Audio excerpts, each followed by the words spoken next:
Broadcast is now starting. All attendees are in listen-only mode. Good afternoon. Today is Tuesday, April 16th. The Developmental Disabilities Administration welcomes you to the DDA Educational Series. Today's topic is on self-directed service delivery model. Before we begin, I'd like to go over a few things about the webinar. This webinar is open to all stakeholders and will be recorded and put on the DDA website. All participants are in listen-only mode.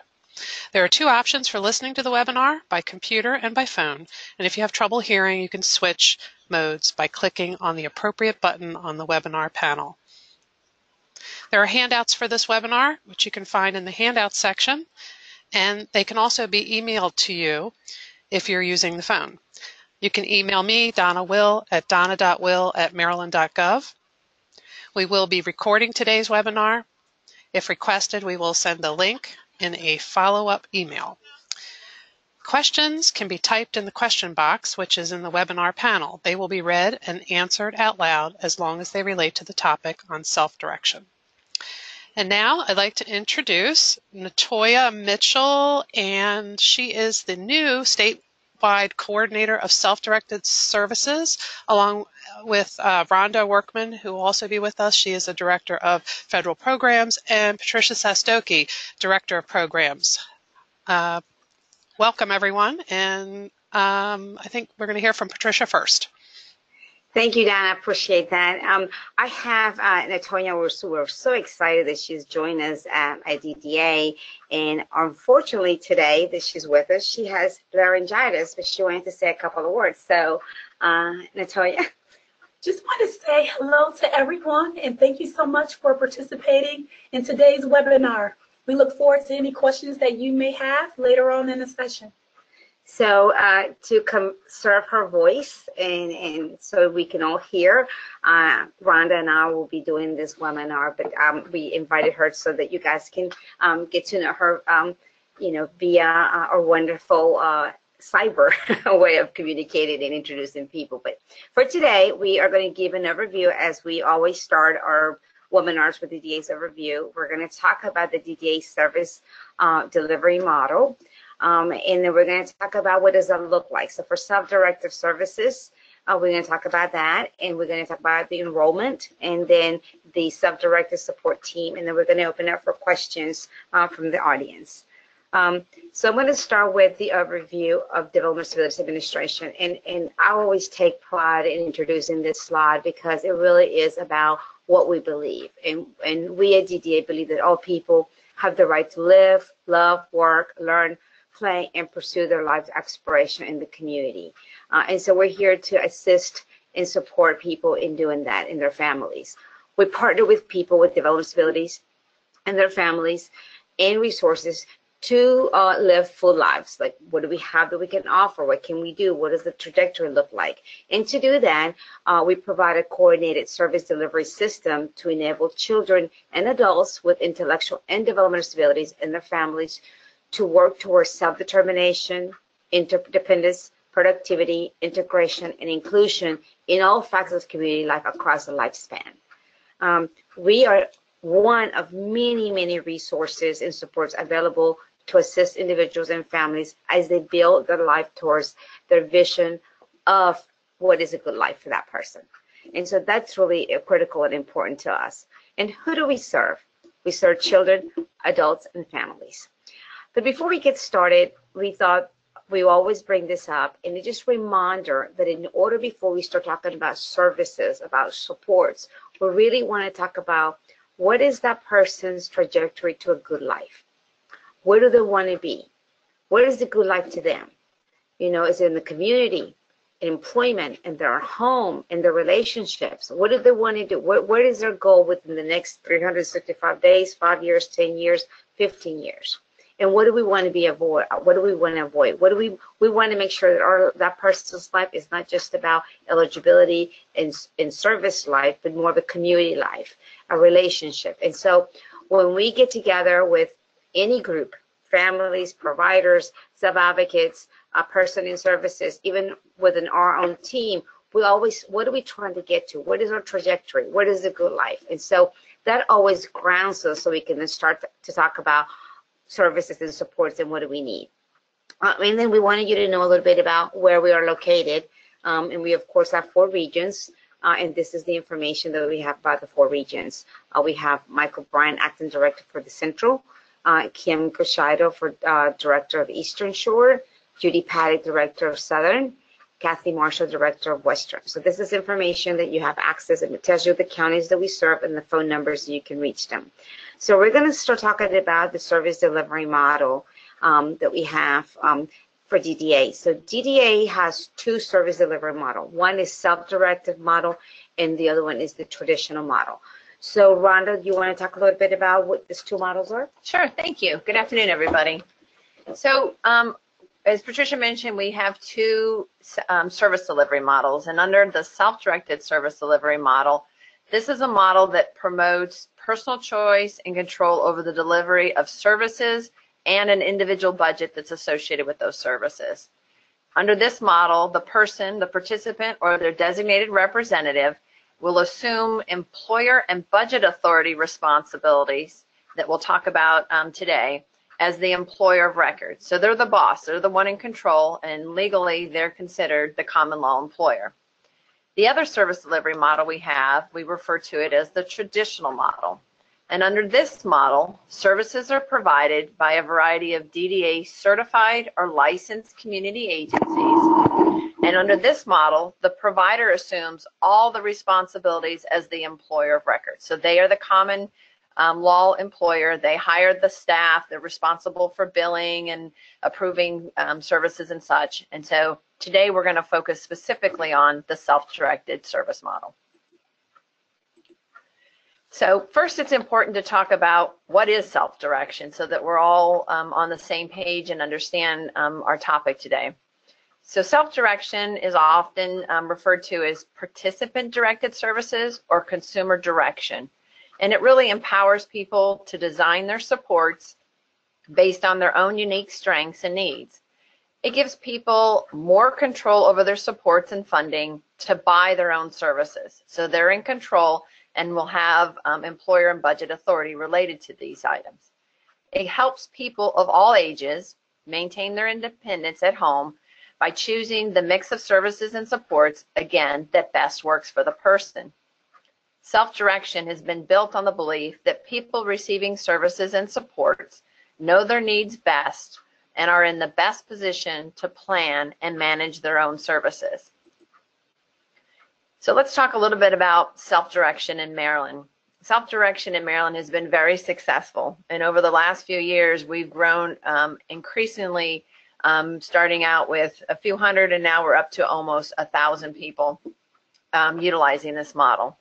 And so self-direction in Maryland, participants or their legal guardian have the option to choose this model. So they can choose traditional or self-direction. And adult participants can independently self-direct their services, or they can choose a designated representative if the person requests the need for support. It's not a requirement, but it's an option that the person can consider.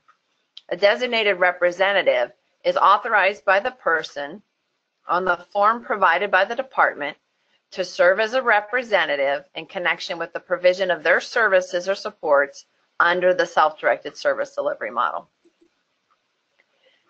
The participant, their legal guardian, or that designated representative must be able to make informed decisions to participate under this model. The participant has access to a variety of supports from advocacy specialists, their coordinator of community services, a support broker, and fiscal management services that we'll talk about today. As the legally designated employer, participants can exercise employer and/or budget authorities on various services that we'll show you today. So let's talk about what these authorities are and what they mean. So in general, the employer authority is taking on and accepting the rights and obligations of an employer as outlined by federal, state, and local laws and regulations. We'll talk a little bit more about what that means and the scope of those requirements. Under budget authority, it means you would be accepting the responsibility and authority to manage the approved Medicaid waiver budget that is allocated and associated with the person-centered plan. A participant's self-directed budget is actually determined annually through that person-centered planning process that we talked about a few weeks ago, and based on their demonstrated assessed need. So let's get into the employer authority and what those details look like. So under the employer authority, as the employer of record, there are certain requirements. One of them would be, first, to establish the person as the employer and getting a federal employer identification number that would be used and associated with employees and to pay for all legally required federal, state, and local taxes. Under the employer authority, the participant has the right to recruit and hire staff. They have the responsibilities to verify staff qualifications or to have their supports help them with that. That their services and the staff need to obtain criminal background histories and investigation as per the requirements of the program. They have the ability to specify additional staff qualifications and training requirements that they may want for their staff. They determine staff duties that must be consistent with the service specifications that are approved in the federal programs, and they determine staff wages and benefits subject to state limits. They also will schedule their staff, so the times and days that work best for them. They are going to provide orientation and instruction to their staff related to duties. They're responsible to supervise their staff and evaluate their staff performances. They would be verifying time worked by the staff and actually approve the time sheets and the invoices for services.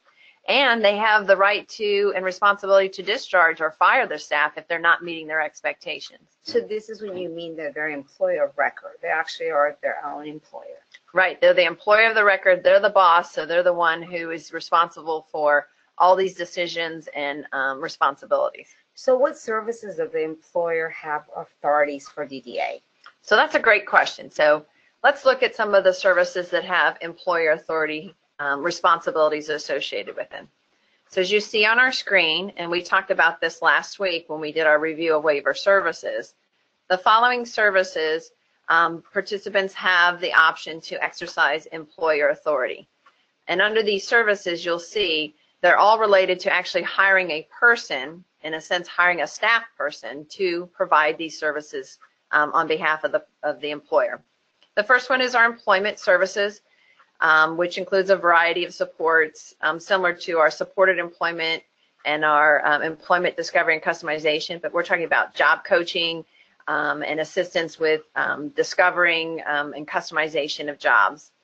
Our community development services are those services that provide in-home skills development and our community integration and community skills development.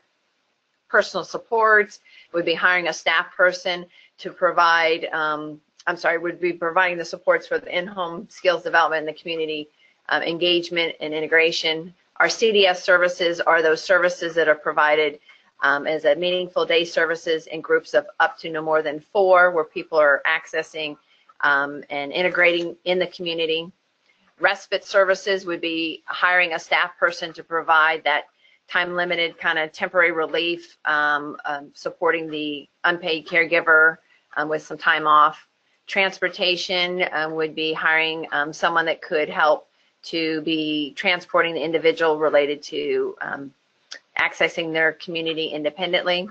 And then the support broker would be hiring a staff person that can help with coaching and mentoring related to being an employer of record.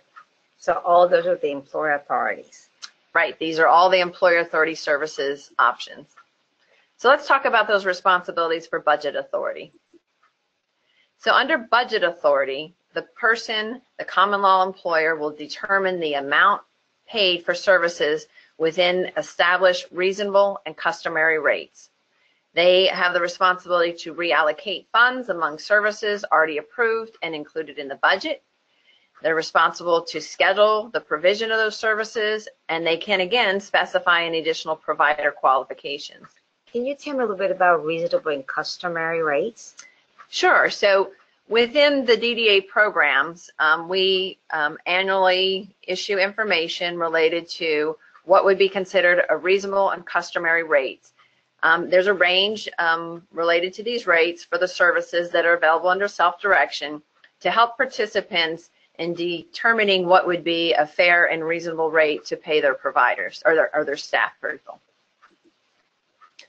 Additional responsibilities under budget authority include specifying how services are provided, identifying service providers, and can also refer the provider for enrollment, to authorize payment for waiver funds, goods, and services, to review and approve provider invoices for services rendered.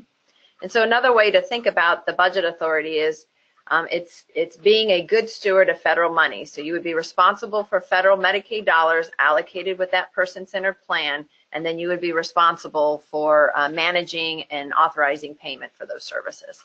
And what services do you have under DDA that are budget authorities? So that's another great question. So on the next slide is a list of all the services for which a participant using the self-directed service delivery model has the ability to exercise budget authority over. So you'll see there's a variety of our support services here, such as our assistive technology, our behavioral supports, that community development service where they can also exercise employer authority. They also have the ability for the budget authority. Our day habilitation services are new services that recently over the last 2 years have come under this option.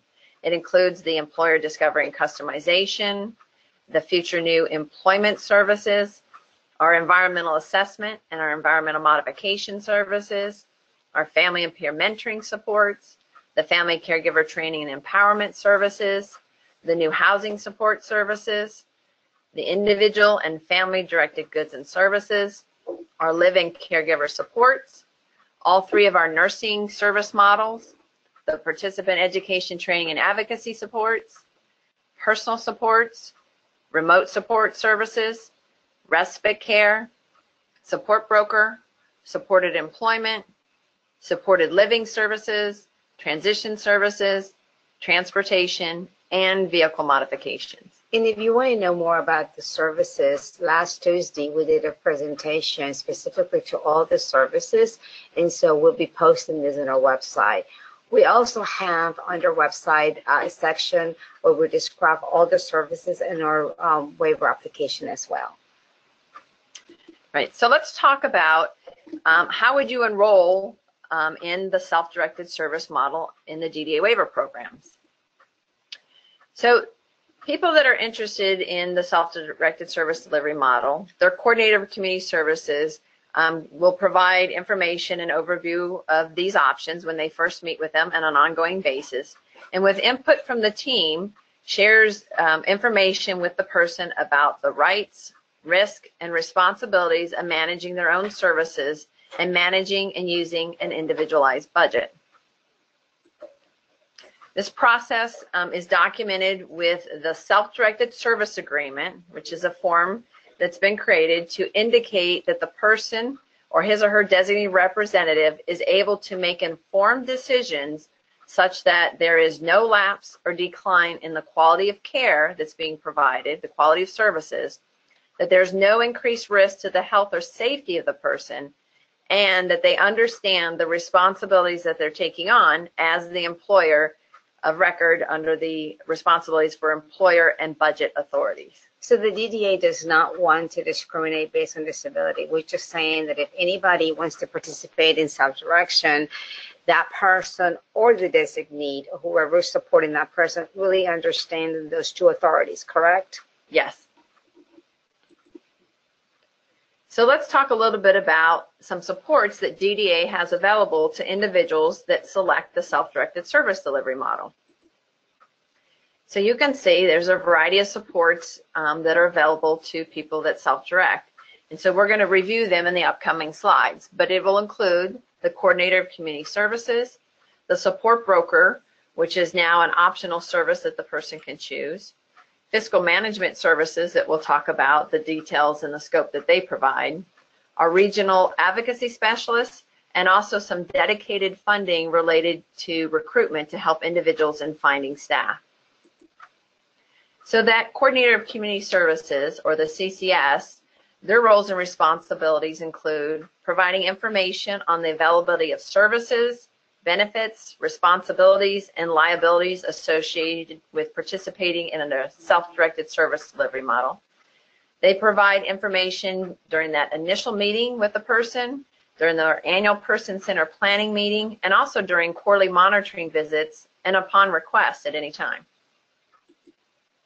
They'll assist with that development of the participant's person-centered plan, development of that annual budget, which is submitted to DDA for approval, and also provide that information assistance related to services and supports in consideration of that integrated STAR and different focus areas that people can plan through. They're responsible for monitoring so that services are being delivered in accordance with the person's plan and their approved budget, and that participants are satisfied with their services that they're receiving.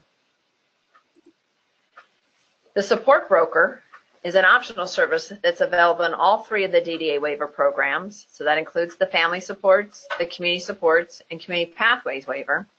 And the support broker provides employer-related information and assistance for people in support of self-direction to help them make informed decisions related to day-to-day management of their services and their budget. They inform the person or their designated representative of those employer-related functions necessary for successful execution of the self-directed service delivery model.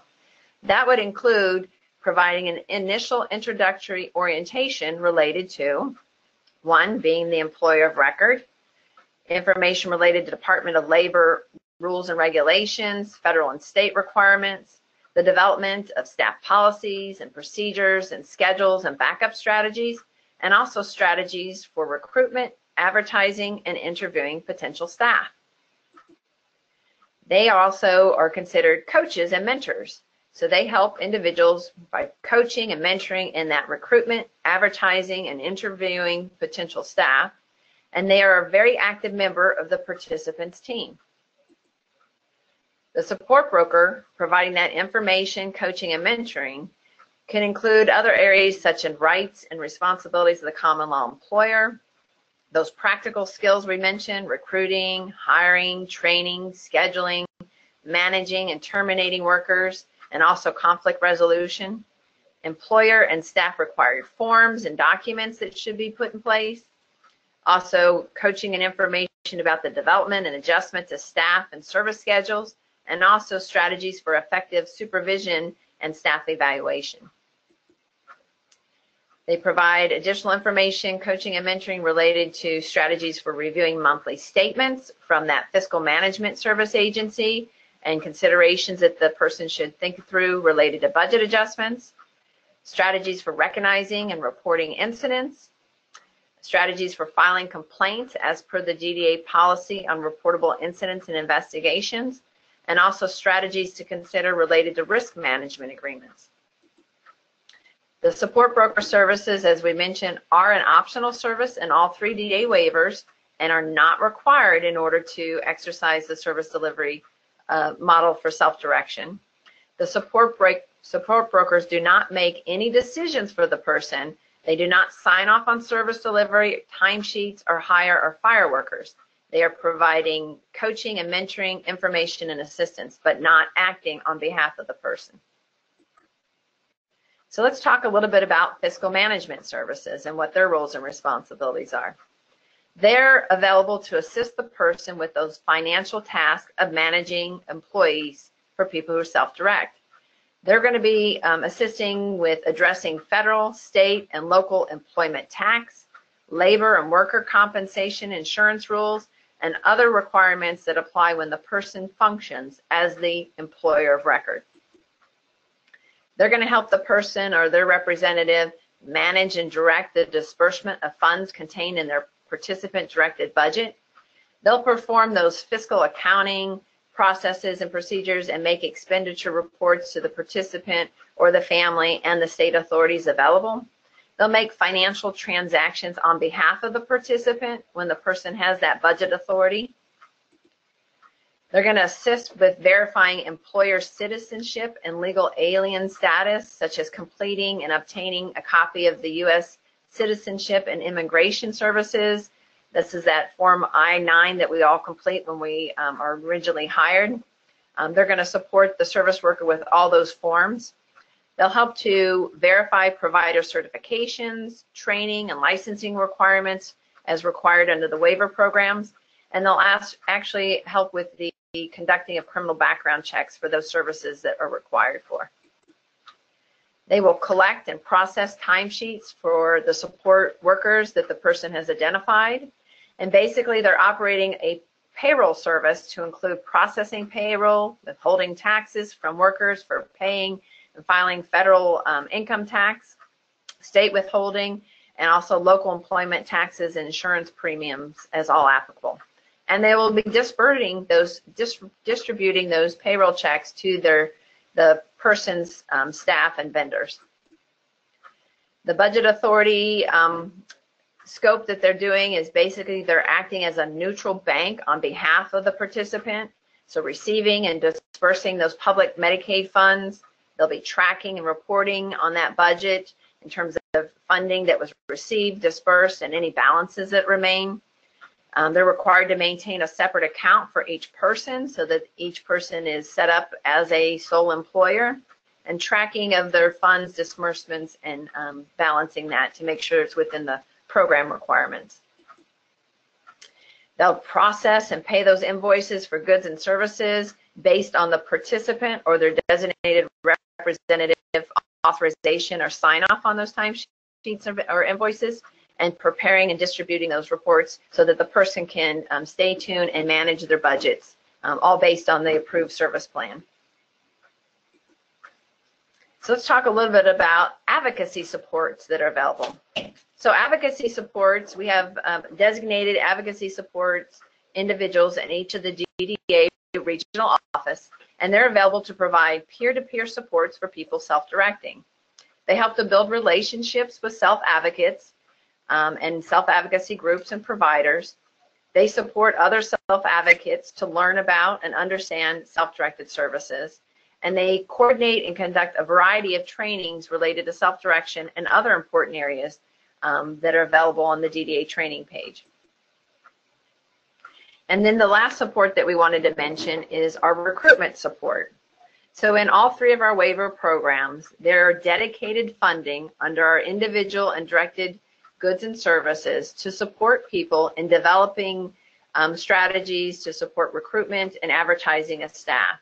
For instance, the dedicated funds could be used for printing flyers that could be posted around colleges or other areas, and also accessing a variety of staffing registries.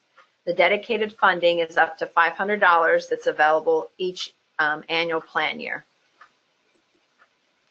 So let's review the self-directed service delivery model.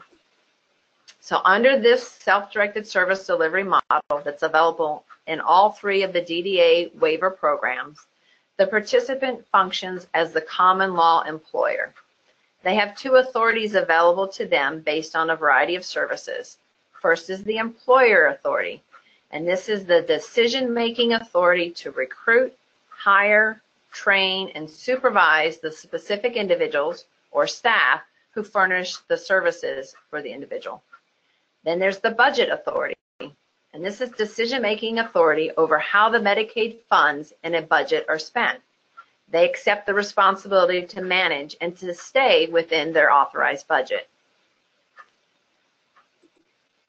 There's a variety of supports that are available to assist an individual who chooses to exercise the self-directed service delivery model, to include their coordinator of community services, a support broker, fiscal management services, the advocacy specialist, and those dedicated recruitment and advertisement funds that are available. In each of our DDA regional office, we have designated staff to support and answer questions related to self-direction. They're listed here for each of the regions, along with their contact information that you can follow up on. And here is our information on how to contact us. And I'm sure you guys didn't get to hear from Natalia today, being that she has laryngitis, but she is going to be sitting with us and joining us as we read all the questions and answers that we have on our screen. So this is an opportunity for you, if you have any questions, to please type them up and we'll read them out loud, and we'll have 30 minutes for Q&A. So the first question is there a backup designated representative process if the current designated rep is not able due to illness, death, or move? So that's a great question, and similar to, regardless of what service delivery model, it's important for program participants to have backup strategies, whether you're talking about staff backup strategies, emergency backup strategies, or support backup strategies. So when you have a designated representative that's assisting in this process, if there's going to be changes, that would be something that the individual should start to plan if they anticipate that's going to happen. But some families already have backups in mind, and they have that set up. So it's always important to plan and be prepared ahead of time. If the participant has a legal guardian, does the legal guardian have to be the authorized representative? Can the legal guardian delegate this role to someone else? So that's another good question. There's a variety of different legal guardians and their roles and responsibilities related to that. But if they're the legal guardian of the person making the decisions on behalf of the person, then that would be their responsibility. Okay. Can an authorized representative be paid, not using DDA funding, but paid privately by the family or the participant? That's another good question that we can explore with our legal counsel related to that. In general, under Medicaid programs, you don't, federal programs do not support additional fees associated with supports for individuals. So that's not an option that's currently available within our programs. Where are the reasonable and customary rates published, and how often is the reevaluated? So the reasonable and customary rates are published on the DDA website under the self-directed service delivery forms, and they are updated annually with any changes or increases to the traditional rates. Where is the designated representative form located? So the designated form, we are working on that form right now as an introduction, and so we were posting that when we shared the handout book for the participants and information. So this is something that we are doing new, and we do not have that posted on our website at this point. Correct, LaTonya? Correct. Okay. Can a family member be the designated representative? yes, a family member could be a designated representative. Okay. I heard that support broker services are going optional. Can you define optional, and when does that start? So absolutely. So support broker services are not required. They're not mandatory. They're an optional service. This began in our introduction of our new waivers, the Family Supports and Community Supports waiver, January of 2018. And it is also being included in our waiver amendment that's up for review from the federal government, which will be effective July of 2019. How is a representative designated for someone participating in self-direction? So that's a great question. And what Patricia and Natoya were talking about is right now we're working to enhance information sharing related to our self-directed services to provide additional guidance and information for individuals, participants, and all stakeholders. That'll include that form and some frequently asked questions related to that. But basically, the person would identify their person that they want to select as their designated representative, who would then sign that form stating that they understand the responsibilities that they're taking on and that they would be supporting the person in that role. And if the person is not able to articulate or to say that, then we go with the circle of supports on that person's team. And then that team then decides who from that team is going to be able to do a team approach to supporting that person. So we're exploring that, and we will be providing additional guidance. Can a legal guardian be an unpaid support broker? Yes. Does receiving a benefit in this way jeopardizes SSI funding, accounting with over 2,000 in the person's name? Is there a tax implication to the recipient to receive a cash benefit this way? So that's a great question. And so to clarify a couple things under self-direction is not a grant, it's not funding, it's not a cash benefit to the person. It is a Medicaid waiver program, so a medical assistance federal program for which the individual has the opportunity to exercise employer and budget authority. So it will not impact the SSI funding because it's not an income to the individual. How is the training completed? Is it similar to how a DDA agency completes training? I'm not too sure what training we're referring to. If you're referring to the training that is required by the professional staff, by the direct support staff that provides those services, for example, they say that you're going to hire somebody to provide personal supports. In our service definition, we would have what are the requirements for a person to provide personal support. So we have DDA has some basic requirements, for example, first aid, CPR, specific to the person's abilities and disabilities. And if you're going to provide employment services, then we have some specific requirements that people will need to know when it comes to what kind of training should you have. Should you have employment or job development? So those are the kinds of trainings, and we would then have that information in our waiver application. So the question is, because you are the employer of record, you then decide what kind of training you need to have above and beyond the basic DDA requirements. And you would be responsible for locating that and purchasing that. How difficult is it to switch between self-direction and the traditional model?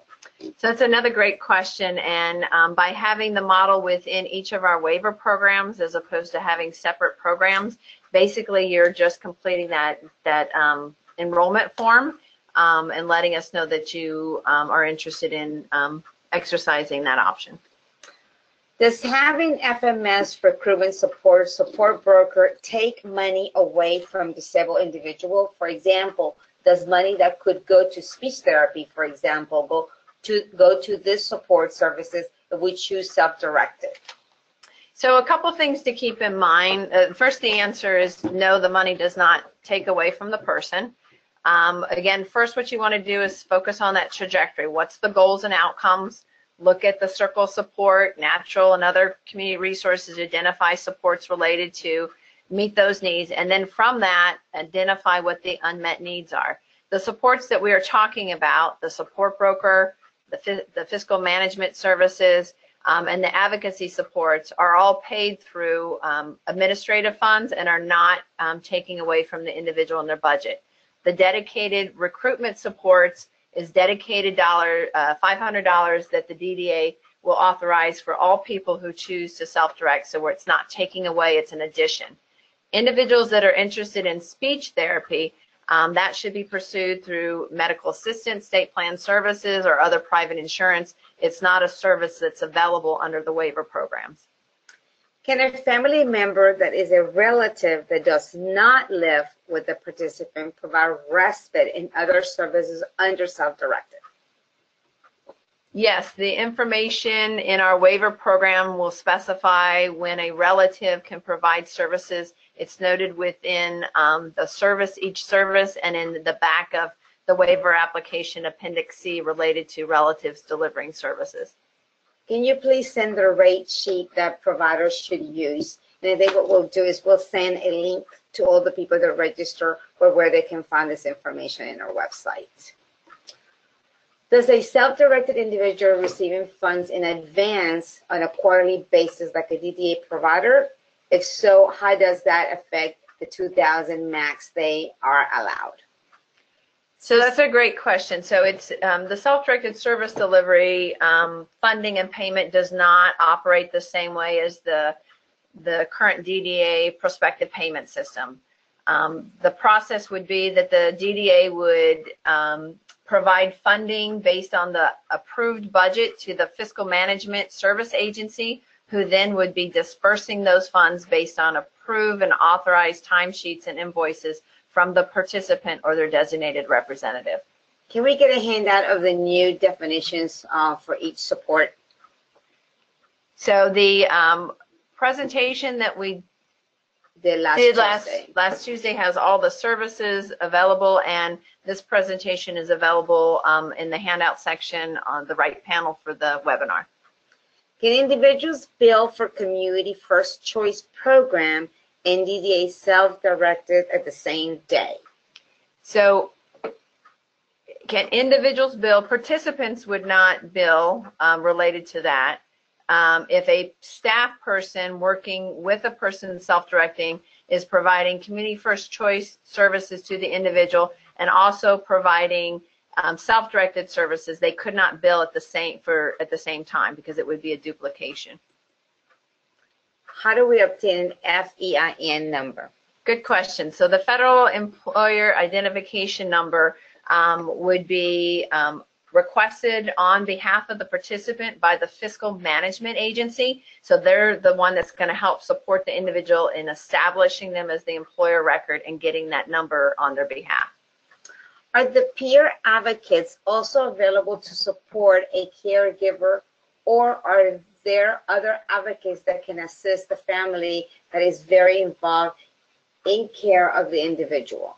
So the advocacy specialists are peers to support individuals that are self-directing. The waiver programs do have a peer mentoring service that's available to support family members, to include siblings that could be explored. Will there be a training for the CCSs, Coordinator of Community Services, on how to develop a budget?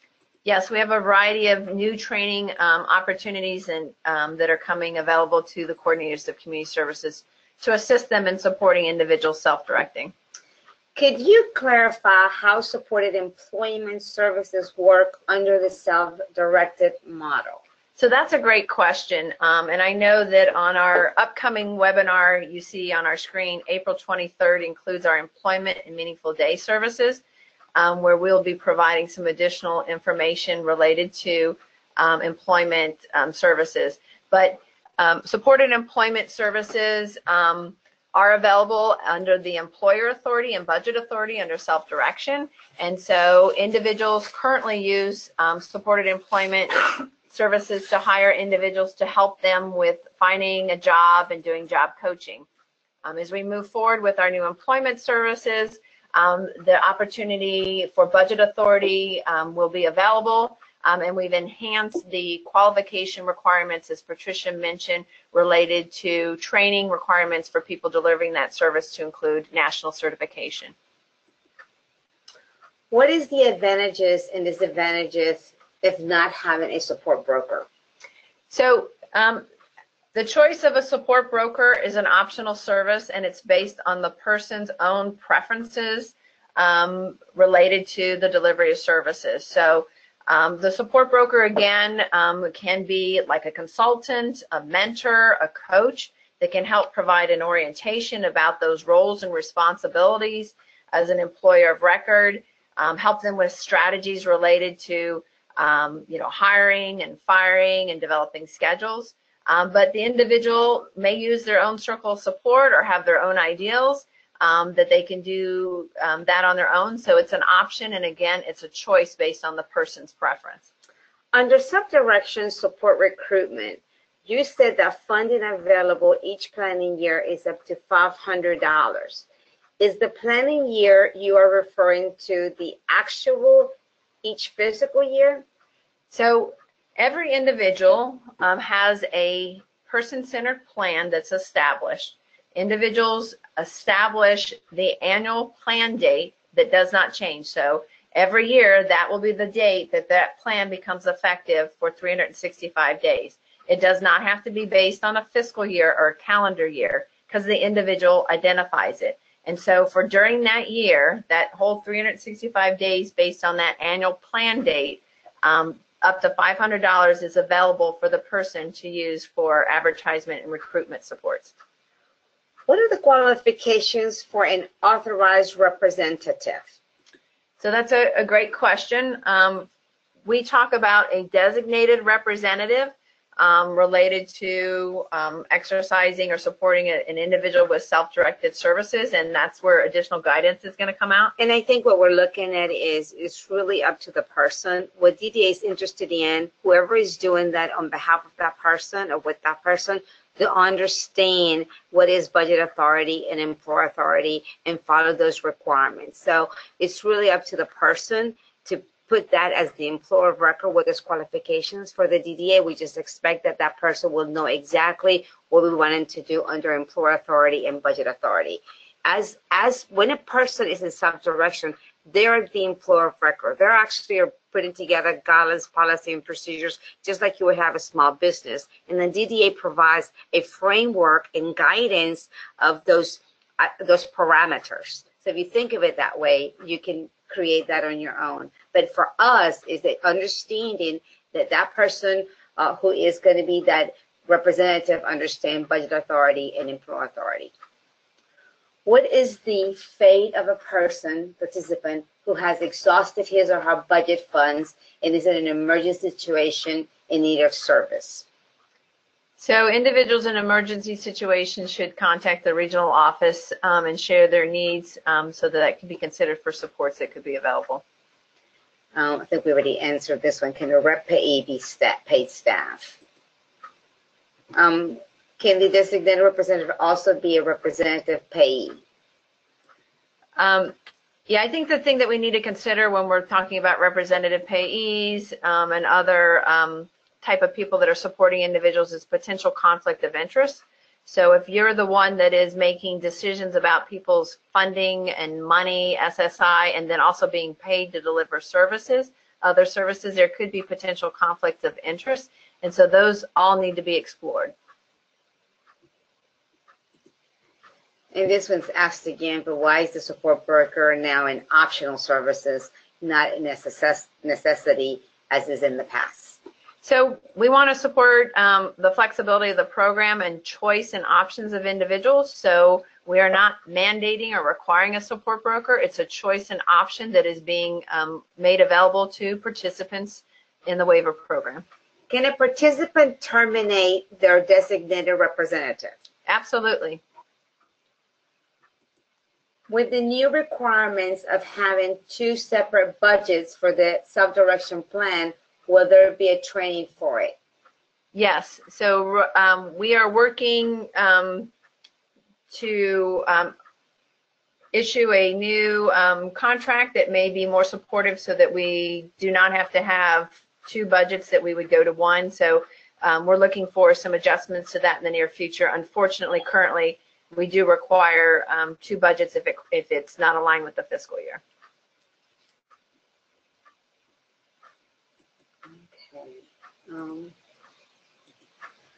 I have been told that if any family member functions as a designated representative, that no family member can be paid staff.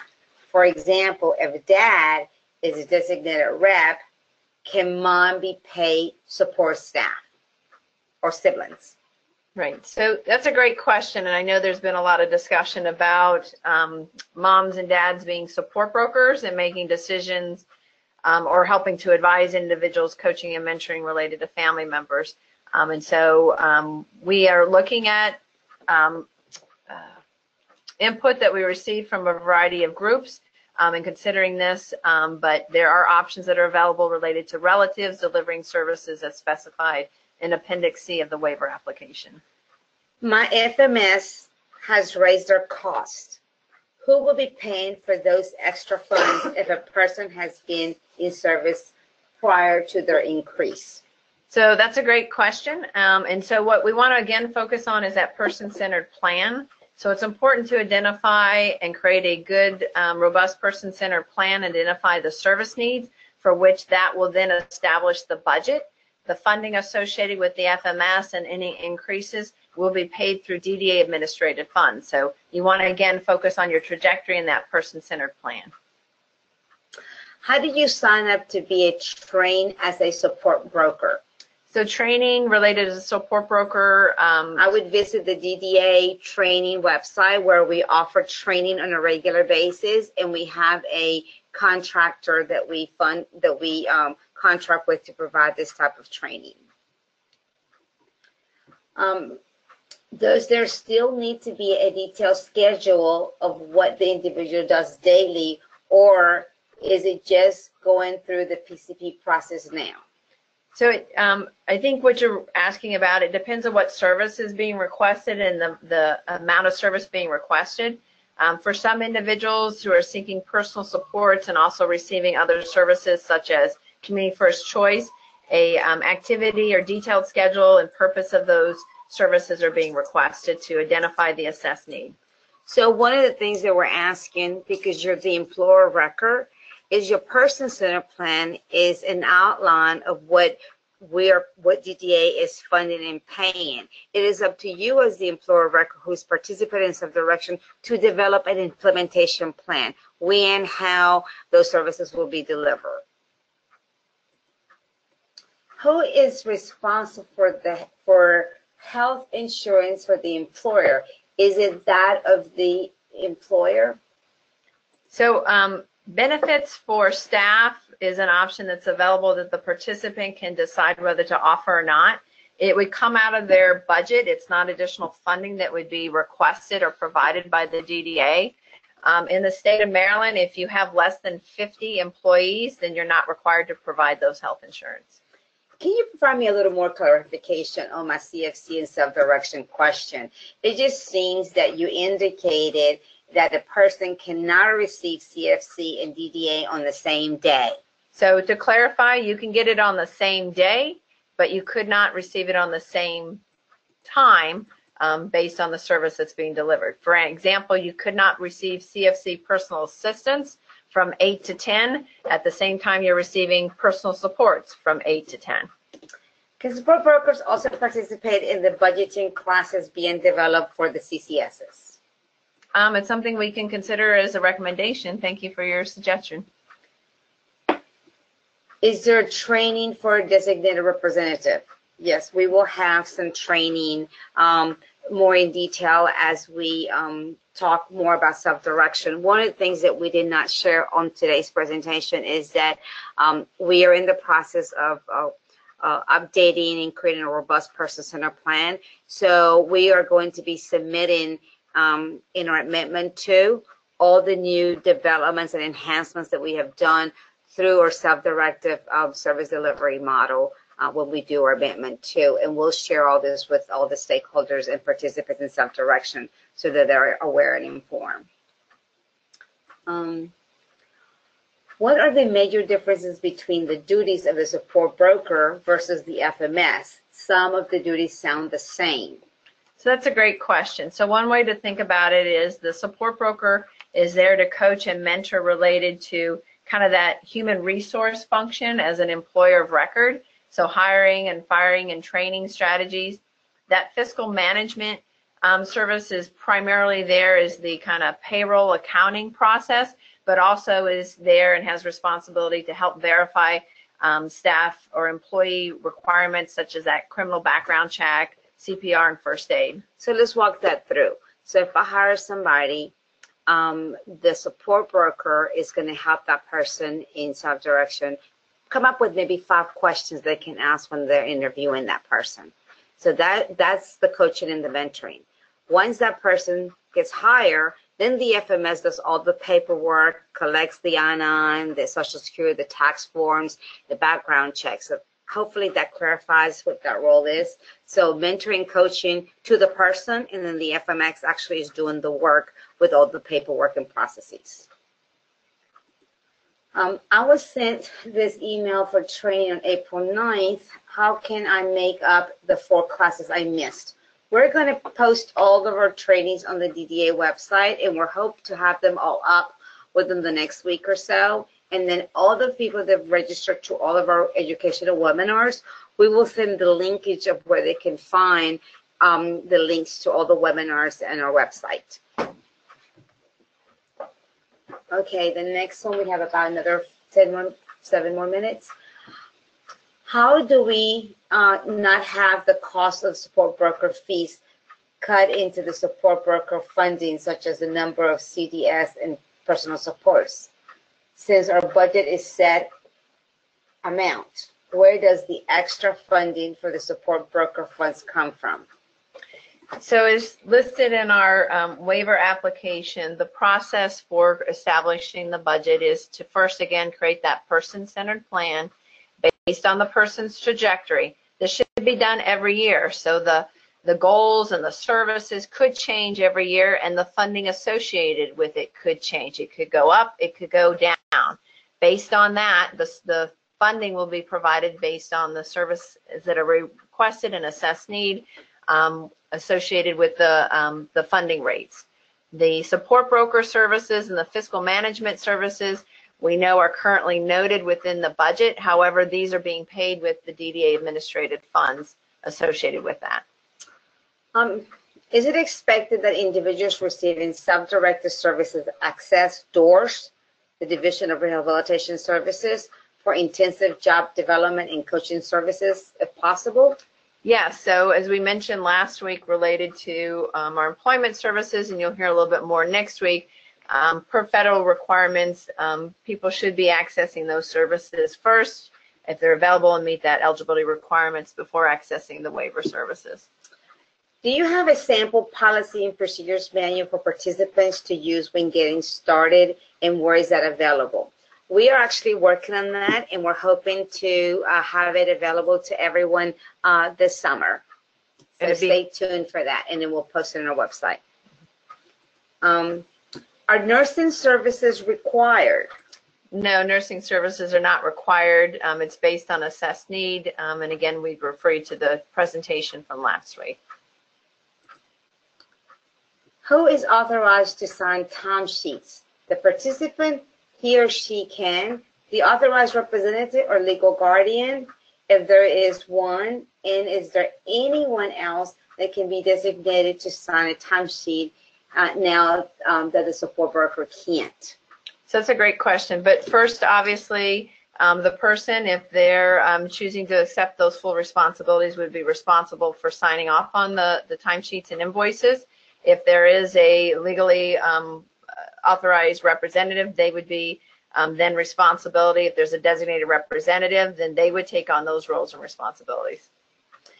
You say that support broker and family FMS are an administrative cost. How will this work for people who are currently participating in SD, self-directed services? So that's a good question. We're going to provide additional information and guidance related to that. We're also looking at revising and enhancing the self-directed budget forms to kind of break this out and clarify that for people. How do individuals change their annual implementation date? In some cases, the individual family didn't choose. They can contact the DDA regional office and provide information and about the reason why they want to change their date. Can you read that?